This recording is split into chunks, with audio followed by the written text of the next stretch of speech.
Hello guys, how are you? My name is Bobby Nastase. Today I want to show you a few things about Langchain, Flowise, which is a low-code software, which is really easy to use. We're gonna speak a bit about vector databases and also Power Platform.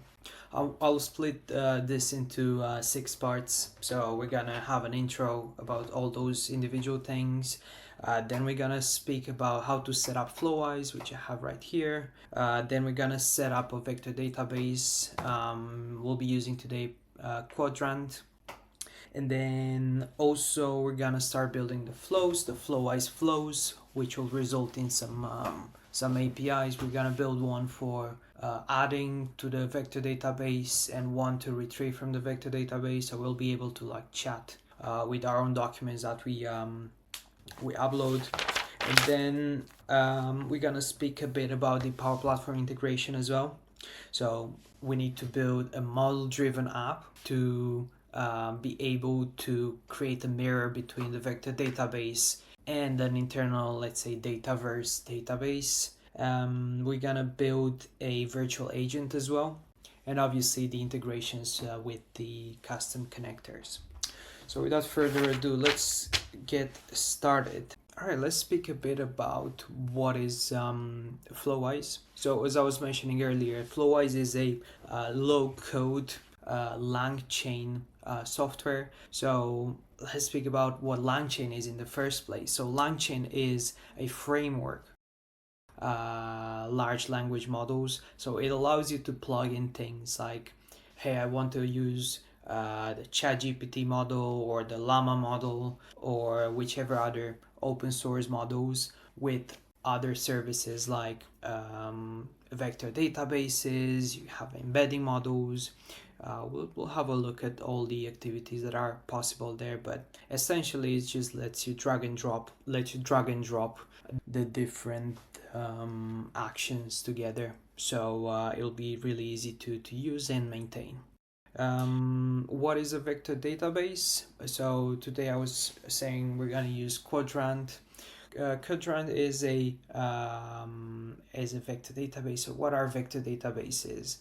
They are databases where the data inside is represented as vectors. So long story short, the reason why we have to use vector databases is just that they're a lot quicker to search into. So if we have like a large knowledge base around documents or like products or something like that, let's say a model like ChatGPT will be able to find the information a lot quicker through a vector database. So those are essential when it comes to actually using knowledge bases and things like those. And then what is Microsoft Power Platform? So I assume most of you already know what the Power Platform is. You have a series of low-code apps in there, things like low-code pages or portals, or you can create external-facing websites in there as well. Model-driven apps, which have a bit of a different, they're used for some other things. Let's carry on with the setting up Flowise. You cannot sign up for a free account and then you just get access to it. You'll basically have to host it yourself for now anyway. So for that we're gonna use Render. It's like a website where you can host your own projects. So for that you just need to create an account. I won't show you that part. There's quite a few tutorials on how to deal with that. Flowise is an open source project, so you can copy it or fork it to your own GitHub instance. So first we want to go to fork here and then create a new fork. I've already created mine right here. So when you create fork, then it just basically duplicates the whole thing into. Next thing we want to do is go back to our render instance here, press new. We want to set up a web service. It will ask you to connect your GitHub account. So again, that's really easy to do. We already have the Flowise fork that we had from earlier on. So we press connect, then we give it a name. Then we use the region which is the closest to us. The branch is main. Do that. We want to go for node, and we leave yarn start there. You can see the instructions here for setting up the model. So we have yarn install, yarn build, and yarn start. So let's put in yarn install, yarn build, and yarn start. Then the next thing we want to look at is those instances here. So make sure you don't create like a paid account upfront. Just ignore that. This is different from the actual account section. So long story short, this is the free version, but it won't retain your created flows. So 15 minutes of inactivity, then it just deletes everything. Obviously the model remains there, but if you want to store your flows persistently, $7 a month, it's up to you. So, and what we do is we press on create web service, and then we will have our Flowise instance created. So let's have a look. When you create it, you'll see that some logs will show up. It'll take probably like 10 minutes for it to set up. And here we are. This is Flowise. So I've already created a few chat flows here. In terms of the things that you can build with it, you can see like we have API agents, conversational agents, multiple vector databases, prompt chaining, even Zapier, OpenAI agent. So yeah, we're gonna dive deeper after we set up our vector database into those. It's a free vector database that you can use. You can self-host it as well, or you can use, they have 1 GB free cluster. You sign up with either of those services, and what it does is basically gonna bring you to the console here. So we're into Qdrant right now. This is the dashboard. We have the concept called clusters. So if you press here, we can create our own cluster. So it's our own little vector database area. As you can see, there is a place where we can put in the name. So let's name this Machinium. We can choose the provider. So Qdrant lets you choose between AWS and GCP. I think the Azure hosting is gonna come soon. Obviously you can host those yourself into those platforms as well if you want. Those are the minimum specs for free, which lets you create a free tier. There are some limitations, but it shouldn't impact us for this demo anyway. So let's hit create. It looks like it was spinned up. It says the status is healthy, which is great. We need to create here an API key. This is an old one. Let me delete that one. So there's no keys yet. Press on create. We just created that. I made a note of my API key. Make sure you don't share that with anyone. So going back to our cluster, now we have an API key, we have the cluster itself. So we can go to the dashboard, put in the API key that we got from earlier, press apply. Cluster, now we have an empty collection. That's all we really have to do for now. Make sure you make a note of the API, have the open AI API key as well. Okay, so now that we have set up Flowise and Qdrant, we're gonna start working on the flows. We're gonna basically create 2 flows. One of them will update the documents to the vector database, and another one will be actually retrieving the information from there, so we can create a chatbot that answers the questions specifically on the document. We're gonna use PDF for that. I've gotten a document here which was available on Google. A very boring document. It has quite a few pages, over 100 maybe, around 100, which is regarding an employee handbook. So it's something that you would find in any company. Obviously this can be used for multiple documents as well, procedures, CSVs, or any other kind of documents that you can think about. But for now we're gonna use this as an example, and then we can start asking questions about it. So I'll just start from scratch. Go to the marketplace. You can find different pre-made flows. Okay, so if we look here, we have quite a few actions that are happening on the screen, but don't worry about them. They're not very difficult to understand. So for this right here, we have, we're gonna split it into three parts really. So we have this flow right here, which is dealing with the file upload and inserting or upserting into the vector database. We have the chat section as well. It's not very useful in this case because all we are doing is we're giving it a document to be upserted to the database.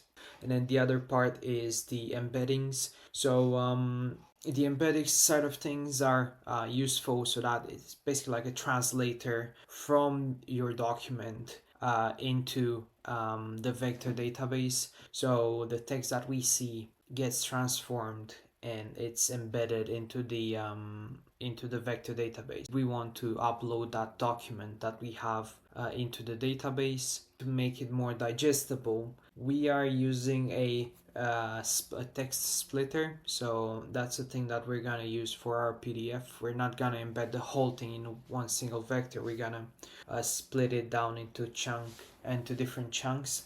That's why we can select the different chunk sizes here, and you can experiment based on your documents with this as well. And then the very last thing is just the retrieval Q&A chain, which is gonna answer the questions on our documents. Let me just use this template, save it so I can rename it. I'm gonna rename it to upload, let's call it upsert PDF. There are a few things here. So there's an error on this one which you're gonna take care of. Let me just take care of this first. So let me put in a character splitter. Let's link it there. We're just gonna leave it as it is. This is a text file. What we have here is a PDF. So we have an activity especially for uploading PDF files. So let me hook this back up. The document side of things will be linked into the Pinecone, but not yet. The embeddings will stay the same. We want to change it with Qdrant because that's what we're using currently. So let me search for Qdrant, upsert document. We have it right here. Let's link it back here to the embeddings. Let's put back the document and let's link it back to the vector store retriever. Let's look at the credentials that we need to put in. So OpenAI API key, it's not very difficult to get. The other part is the Qdrant upsert document. So all we have to put in is the API key, which we saved earlier. If you remember, we had it here in the data access control. So hopefully you made a note of that. I made a note myself here as well, so I'm gonna copy it over. If we go on this drop down, we can create a new credential. We're gonna call it Qdrant API. We're gonna put in the API key, add the server URL. So the easiest way to get it would be to go to show code example here, and you have this URL here that you have the port of as well, so I'm gonna use that. Let's paste it in. The collection name, any name that you want. So in terms of collections, we don't have anything here, so let's call it employee guide. That's all we have to do here. Now let's get on to the chat with OpenAI side of things. So I have my API key here. Let's put it in a similar fashion. Yeah, it's just the same. You add it in, and then let's do it for both, for the embeddings and for the chat with OpenAI. We don't need any memory for this because again, we're just gonna upsert the document and that's it. And I think that's kind of it really. Let's try it out. Let's put in the file. Keep the chunk size to 1000. That should be fine. Let's give it a shot here. Alright, so let's ask it, what is this document about? We got a message here which looks a bit weird, but let's go back to Qdrant and see what happened here if the actual collection has been created. So the collection has been created called employee guide, and it contains the text. It has the chunked up date content, and also it has metadata about the document itself. That is what we have here. So As I mentioned earlier, this is gonna be stored as an API, or it will be using this as an API. So all the documents that are passed through here, we manually uploaded them, but with the API we will be able to actually modify the documents or pass in any documents that we want. So we're gonna leverage Power Platform for that, and we're gonna use an app to be able to add those documents through Flowise to the vector database. Okay, so we saved that. We're gonna look at the API in a second.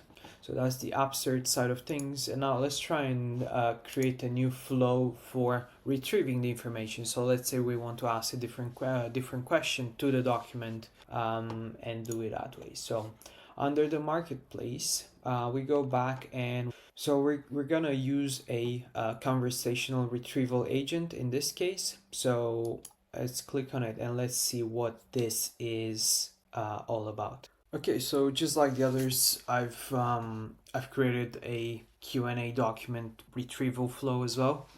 So I didn't show that part, but let's see how I've completed everything. So we have the same parts pretty much to this. So we have the loading index. So this part is used to for the bot to be able to retrieve the information from the vector. So we have the embeddings again. So this is used so that it can translate the vectors within the database. And then we have the quadrant load existing index.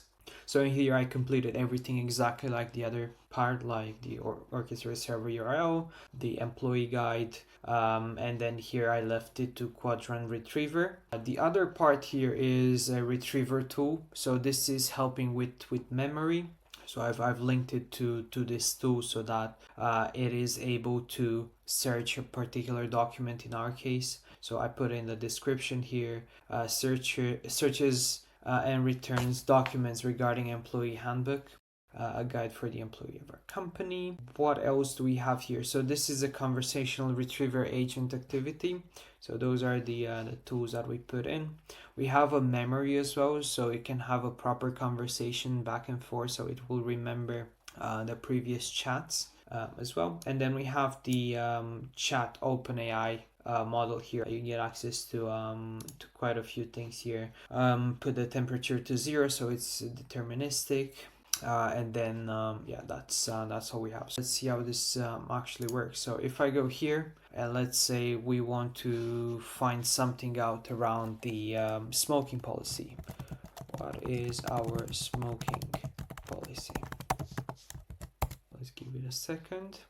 Okay, smoke free. Policy applies to all employees, consultants. What if there is an accident at work? Quite a big response here. So let's test it a bit and see if that is actually truthful. So smoking, let's go into the document. Let me bring it on the other screen. And let's try and search for smoking.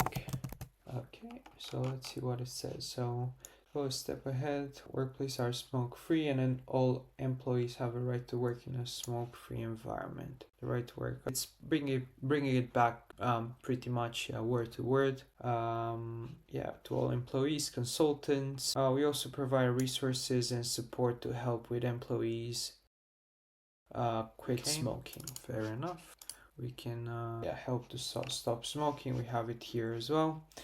Let's see accidents. I think it picked it up from here, accident investigation. If there's an accident at work, we have to investigate and address, interview injured workers and interviewing injured workers and witnesses, examining workplace for factors associated with the accident, determine the cause of the accident, and then we have all the other things like hazardous substances, lone working, blah blah blah. So everything is brought back in. Okay, all right. So that seems like it worked and it didn't hallucinate, which is great. It says here we also provide resources and support to help employees quit smoking.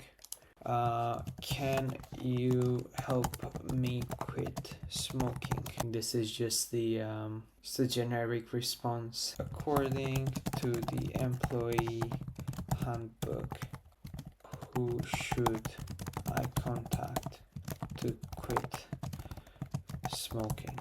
If you're looking for help to quit smoking, NHS smoking helpline, and it gives us the number. Let's check that as well.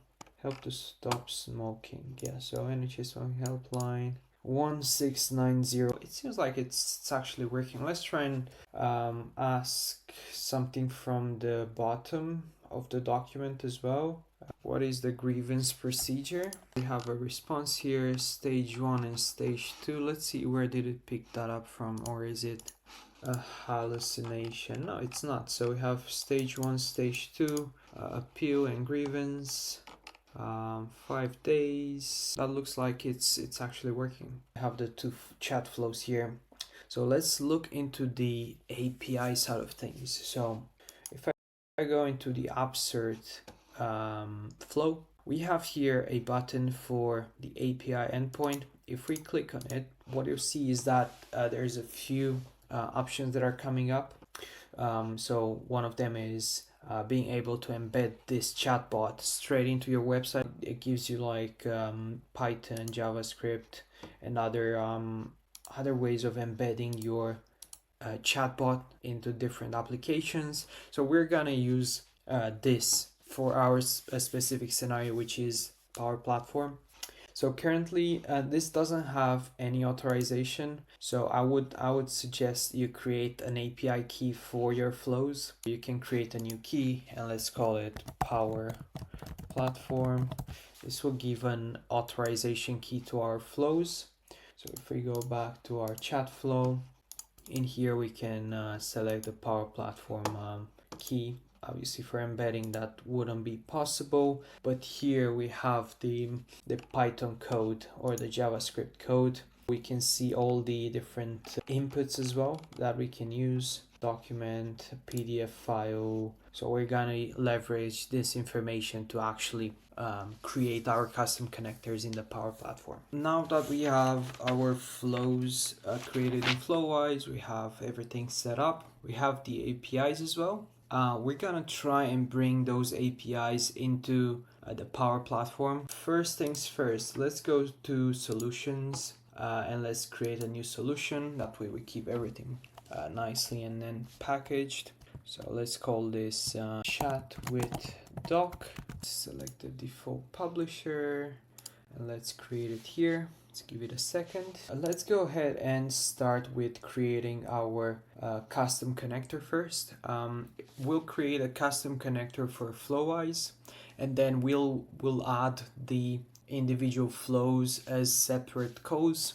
So let's go ahead and create it. So I'll link in the description a Swagger file that will basically replicate everything that I have here. So it's easier for you to create this because it might take a bit of time. So all you have to do in there is just modify some parameters, which we're gonna discuss about. Create a new custom connector and import it as an open API file. So let's call this Flowise AI and import the file. It's this one right here for me. So you have to have your own host URL. So in my case is this one right here. It's giving it to you when you update it on render. This is the base URL.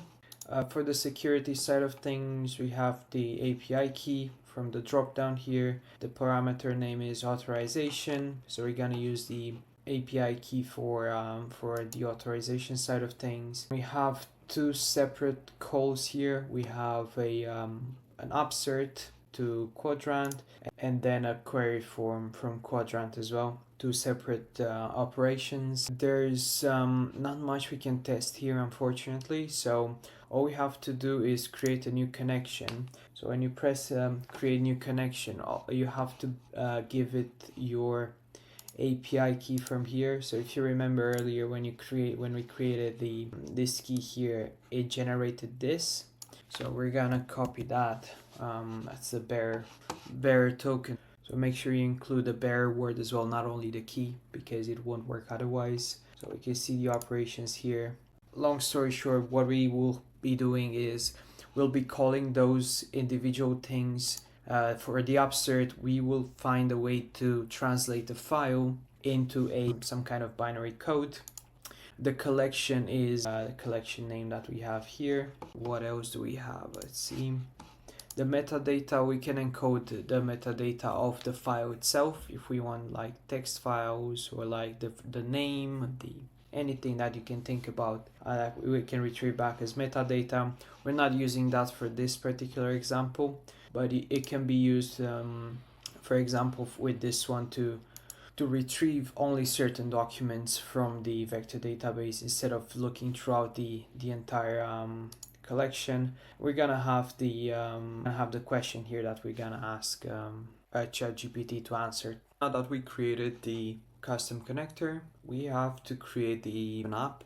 So what we want to achieve with an app basically is being able to maintain the documents from Qdrant, so you have a real reflection of the documents that are stored in there into Power Platform. So we're not gonna go through deleting documents in this video because we need to use the metadata. I'll create another video specifically for this, but we're gonna deal with adding to the Qdrant data table things. So number one, we want to have a table where we keep our records within the Power Platform. So we're gonna use Dataverse for that.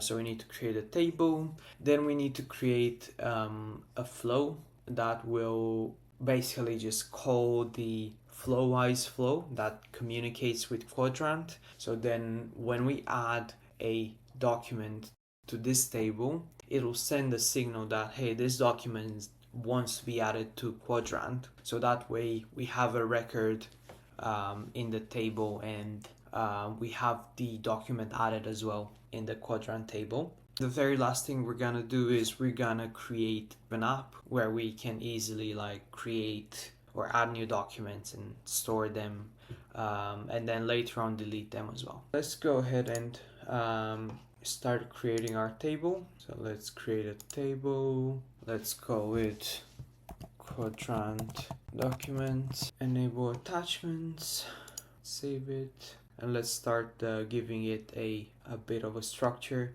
We want to hold in there the name of the document itself, and probably a bit more information for the metadata, like some IDs, but for now let's just focus on the name and the document itself. We already have a name column for the name, which is a primary column, and let's go ahead and create a new column for the file itself. It's gonna be a file. Let's see, business required. Now we have created our table. All we need to do is let's try and create a Canvas app. Nowadays it's really easy to start from an existing table like this. So if we go ahead and select our Qdrant documents table, we can create the app in pretty much one click. So Canvas app already created. Let's try and use this one for this example. It's just a blank table. We can put in our documents in here, press OK, and that creates a row automatically in Dataverse.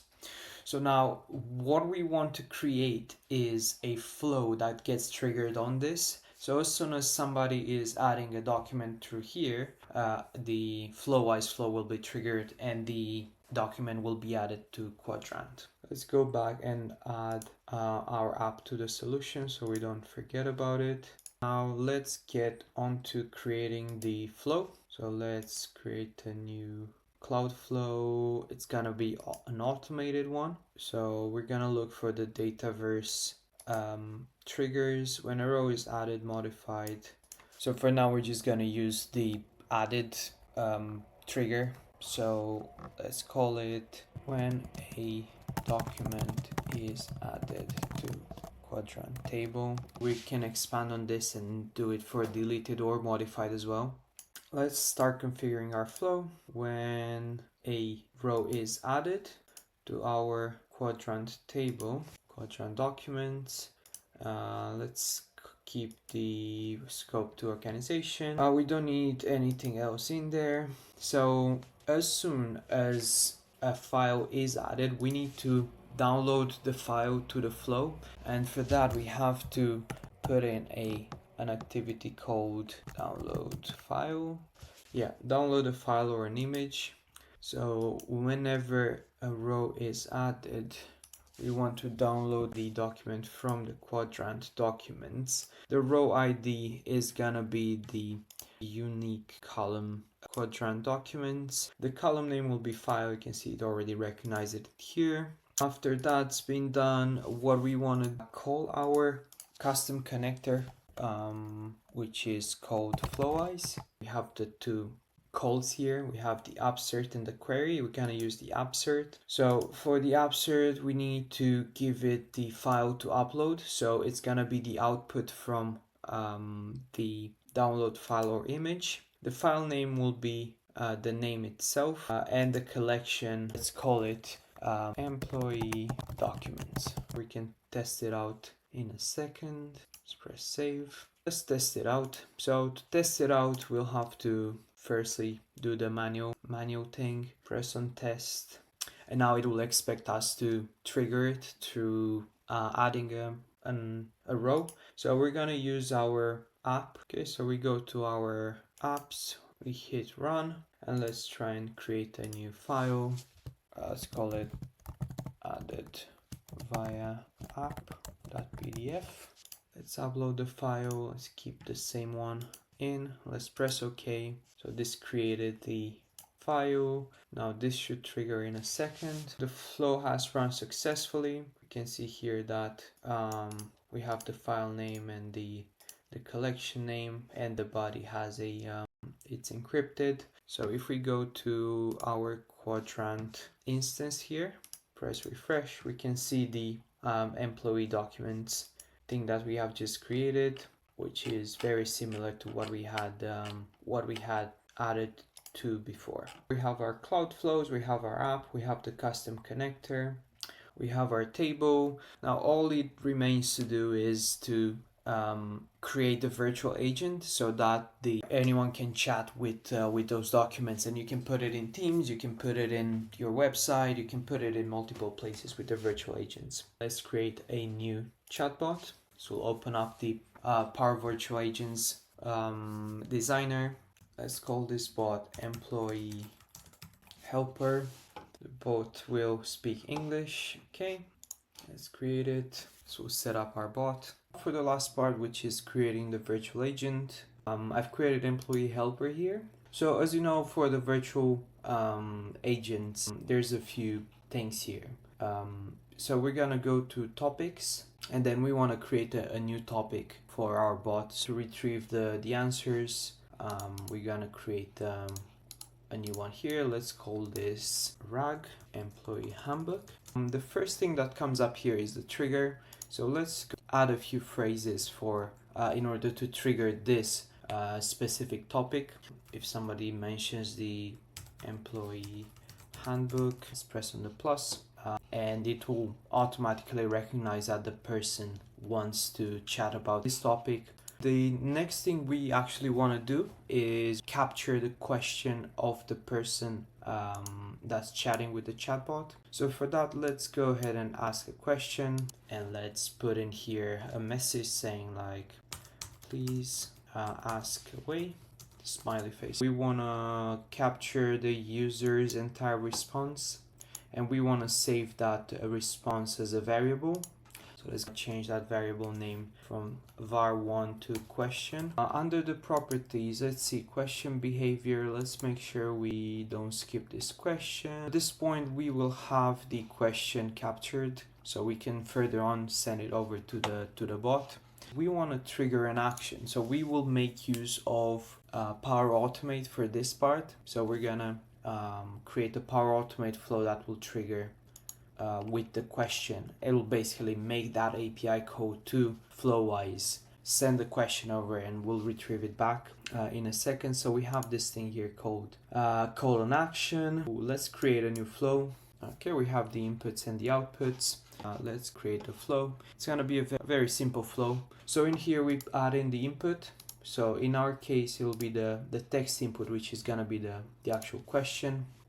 So let's put it in here as question. We want to call the query custom connector. Let's go to custom Flowise AI query document. Here it is. So we have a few things that we can pass in here. So we can send in the question, which we capture already, and the collection name, which we already have in Qdrant over there. So we're gonna use that. And then we can even select things like the document name if we send in the metadata of the document name. If for any reason we want to create different intents that take people to different documents, then we can do that. If we have like a whole knowledge base, we can ignore this parameter here. So in our case, we'll just ignore that for now. So let's put in the question from the input.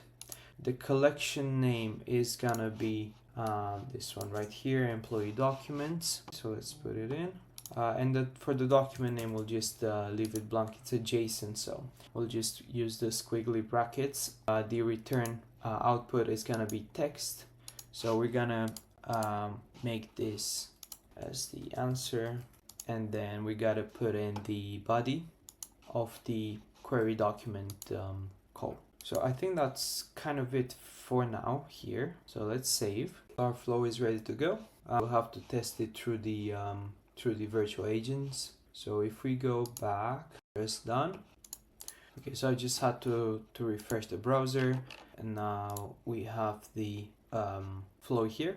So if I press on it, now we have the inputs. So the question, which we can use our question variable from up here. This will run the flow, and then it will provide an answer. So it will store the answer in another variable. The very last thing we want to do is we can put in a message to display the actual answer. So for that, all we want to do is just put in the variable answer to here, and we should be good. Save. The topic has been saved, and now we can test. Let's give it a shot. Let's say I have a question about the employee handbook. It recognized the intent, says please ask away. What we asked before was what is our smoking policy. So let's see if we get a similar answer, a similar response. So it got up to here, it displayed the message, and now basically it's done. Let's try and implement something that will ask the user if they want to ask something else, just so that we have a complete chatbot. In the properties of this message, in the properties of the action, you can basically send a latency message. It takes a bit of time until you get a response back, a few seconds. We can display a message while it's loading, something like, please wait while I fetch the data. If I restart now and I go employee handbook, what should I do in the case of an accident?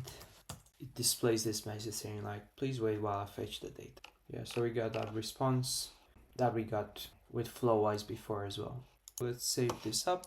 Now let's try and ask the user, do you want to ask any more questions? So that's a very simple thing to do in here. Let's ask it, can I help you with anything else regarding the employee handbook?